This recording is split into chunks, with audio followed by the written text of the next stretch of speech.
نحمدہ ونصلی علی رسولہ الکریم اما بعد۔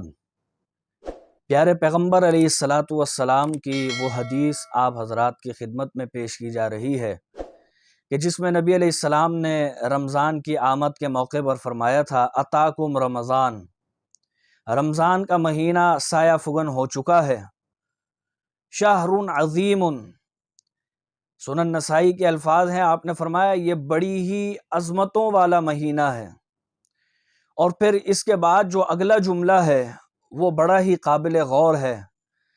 فرمایا فرض اللہ علیکم صیامہ، اللہ نے اس مہینے میں تم پر روزے فرض کیے ہیں۔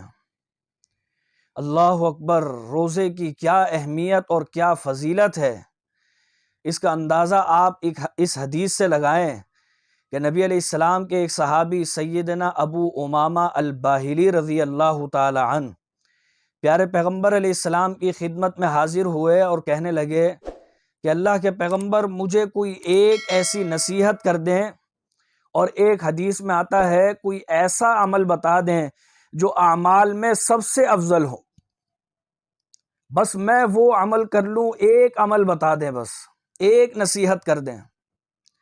نبی علیہ السلام نے اس موقع پر ابو امامہ سے فرمایا علیک بالصوم، میری یہ نصیحت بھی ہے آپ کے لیے، اور میں آپ کو یہ حکم بھی دے رہا ہوں کہ علیک بالصوم، یہ اعمال میں سب سے افضل عمل ہے کہ آپ روزے رکھا کریں۔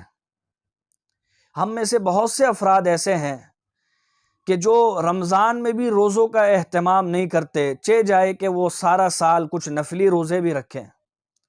صحابہ اکرام کا اور نبی علیہ السلام کا تو یہ معمول تھا کہ آپ فرض کے علاوہ نفلی روزوں کا بھی اہتمام فرماتے تھے۔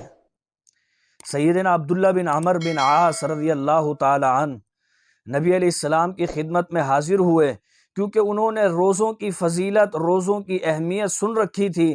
ایک موقع پر کہنے لگی اللہ کے پیغمبر مجھے اجازت دیں، میں ساری زندگی سارا سال روزے رکھنا چاہتا ہوں۔ نبی علیہ السلام نے فرمایا بھائی عبداللہ، سارا سال روزے کیوں رکھنے ہیں؟ تم ایسا کرو، ہر مہینے 3 دن روزے رکھ لیا کرو، 14، 15 اور 16 کے۔ کہنے لگے اللہ کے پیغمبر میں اور زیادہ روزے رکھنے چاہتا ہوں، آپ مجھے اجازت دیں، آپ کی اجازت چاہیے۔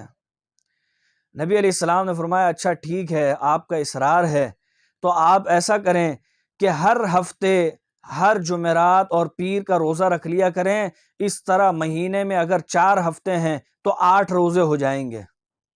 پہلے مہینے میں 3 روزوں کی اجازت، پھر کہنے لگے میں اور زیادہ رکھوں گا، تو اب 8 روزوں کی اجازت مل گئی۔ کہنے لگے اللہ کے پیغمبر میرا جی چاہتا ہے میں اس سے بھی زیادہ روزے رکھوں۔ نبی علیہ السلام نے فرمایا پھر آخری حد یہ ہے کہ صوم داؤد رکھ لیا کرو، ایک دن روزہ چھوڑ دو اور ایک دن روزہ رکھ لو، یہ صوم داؤد ہے، اس سے زیادہ کی اجازت نہیں ہے۔ فرمایا لا صام من صام الابد، جس نے ہمیشہ روزے رکھے اس کے روزے ہی نہیں ہیں۔ صحابہ کا تو یہ عالم ہے، اور ہم فرض روزوں میں بھی کوتاہی کر دیں۔ سیدنا ابو امامہ کی اس حدیث کی طرف آتے ہیں، آپ نے فرمایا علیک بالصوم، ابو امامہ روزوں کو لازم پکڑ لو۔ اور حدیث کے اگلے الفاظ سننے والے ہیں، سمجھنے والے ہیں۔ فرمایا فَإِنَّهُ لَا عِدْلَ لَهُ، اس لیے کہ روزوں جیسا کوئی عمل نہیں ہے، فَإِنَّهُ لَا مِثْلَ لَهُ، اور ایک روایت کے الفاظ ہیں کہ روزوں جیسا اجر و ثواب بھی کسی عمل کا نہیں ہے۔ آپ جانتے ہیں کہ بہت سے عمل کرنے میں ایک دوسرے کے مشابہ ہوتے ہیں، جس طرح قرآن کریم کی تلاوت کرنا اور قرآن کریم کی ایک سورت کی تلاوت کرنا، دونوں عمل ایک ہی ہیں، مشابہ ہیں، ایک دوسرے کے مثل ہیں۔ ایک حدیث میں آتا ہے کہ نبی علیہ السلام نے فرمایا جو شخص سورہ اخلاص پڑھ لیتا ہے، والذی نفسی بیدہ انہا لتعدل ثلث القرآن، یہ سورہ اخلاص پڑھ لینا یہ تہائی قرآن کے برابر ہے۔ یعنی کیا؟ لفظ عدل لہ، اس پر غور کریں کہ یہ عمل برابر ہے، ایک دوسرے کی طرح ہے۔ جس طرح اجر و ثواب 10 پارے پڑھنے کا ملے گا، سورہ اخلاص ایک دفعہ پڑھنے پر بھی وہی اجر ملے گا۔ ایک اور حدیث ہے کہ جس میں مثل کا لفظ بھی آ گیا ہے۔ آپ علیہ السلام نے فرمایا من دعا الی الہدی، جو شخص کسی کی اچھائی اور بھلائی کی طرف رہنمائی کرتا ہے، اچھے کام پر لگا دیتا ہے، تو اس کو اسی کے مثل اجر ملتا ہے۔ فَلَهُ مِثْلُ أَجْرِ فَاعِلِهِ، اس کو ویسا ہی اجر ملتا ہے جیسا عمل کرنے والے کو اجر ملتا ہے۔ اب آپ اندازہ کریں کہ عمل ایک دوسرے کے مشابہ ہیں، حیت کے اعتبار سے بھی اور اجر کے اعتبار سے بھی، لیکن فرمایا روزہ ایک ایسا عمل ہے نہ اس کے حیت کے اعتبار سے کوئی مثل ہے اور نہ اجر و ثواب کے اعتبار سے کوئی مثل ہے، بلکہ ہر اجر اللہ نے بتا دیا ہے، ہر عمل کا اجر اللہ نے بتا دیا ہے۔ فرمایا من جاء بالحسنۃ فلہ عشر امثالھا، جو شخص ایک نیکی کرتا ہے تو اللہ کا یہ قانون ہے، اللہ اپنی رحمت سے 10 نیکیوں کا ثواب دیتا ہے۔ لیکن جو شخص روزہ رکھتا ہے تو اللہ کے پیغمبر علیہ السلام نے فرمایا، یہ حدیث قدسی ہے، یقول اللہ تعالی، اللہ تعالی فرماتا ہے الصوم لی وانا اجزی بہ، یہ روزہ تو میرے لیے ہے، اس کی جزا میں نے نہیں بتائی، اس کا اجر و ثواب بھی نہیں بتایا۔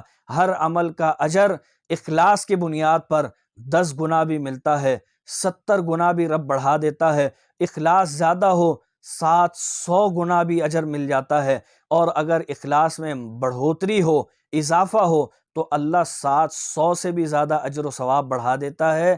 لیکن روزے کی باری آئی، فرمایا نہ اس کی مثل کوئی ہے اور نہ اس کے برابر کوئی ہے۔ فرمایا الصوم لی وانا اجزی بہ، اس کا اجر و ثواب بھی میں خود دوں گا۔ یہ روزہ منفرد اور بہترین عبادت ہے، لہذا ہم بھی روزوں کا اہتمام کریں اور کوئی موقع ایسا جانے نہ دیں کہ ہمارا روزہ چھوٹ جائے اور ہم خدا نہ خواستہ روزوں کے اجر و ثواب سے محروم ہو جائیں۔ اللہ رب العالمین ہمیں روزے رکھ کر رب کو راضی کرنے کی توفیق دے۔ وآخر دعوانا ان الحمد للہ رب العالمین۔